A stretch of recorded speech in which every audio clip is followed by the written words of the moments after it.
దాచుకోవడం తప్పు కాదు, కానీ అవసరమైనంత మాత్రమే ఏం చేయాలి? దాచుకోవాలి. ఒక పక్షి కూడా గూట్లో కొంత దాచుకుంటది. ఎంతవరకు దాచుకుంటది? మళ్ళా బత్తాలు దాచుకుంటే అది కూడా గూడు కట్టుకుంటే సరిపోదు. అప్పుడు ఏం చేయాలి? అప్పుడు పెద్ద గూడు కట్టుకోవాలి అది కూడా. కానీ అది గూడే కట్టుకుంది. దానికి అవసరమైనంత దాచుకుని మరలా అవసరమైనప్పుడు బయటికి వెళ్ళి ఏం చేసింది? తెచ్చుకుంది. దాచేసుకుంటే వెళ్ళిపోవడానికి కాదు జీవితం. అనుభవించలేనప్పుడు దాచుకోవడం ఎందుకు అంటున్నాను నేను. అనుభవించలేనప్పుడు దాచుకోవటం అవసరమా?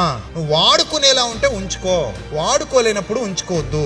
తినేలా ఉంటే తెచ్చి పెట్టుకో, తిననప్పుడు తెచ్చి పెట్టుకోవద్దు. నాకు ఈ సమాజాన్ని చూస్తుంటే అప్పుడప్పుడు అనిపిస్తుంది, దాచే పనిలో ఉన్నారు. ఇంకా ఏంటి ఏళ్ళు మీద పడిపోతున్నా, ఇంకా ఏం చేస్తున్నారు వీళ్ళు? దాస్తున్నారు దాస్తున్నారు దాస్తున్నారు దాస్తున్నారు దాస్తున్నారు దాస్తున్నారు దాస్తూ చచ్చిపోతున్నారు. ఇప్పుడు చచ్చిపోయిన డెప్ప మీద ఒకటి కొట్టి లేపి అవకాశం ఉంటే, అరే ఇంత దాచావు కదా, ఇంకా దాస్తూనే చచ్చావు కదా, అసలు ఈ దాచిందంతా దేనికోసం దాచావరా? అనుభవిద్దామని దాచాను బాబయ్య.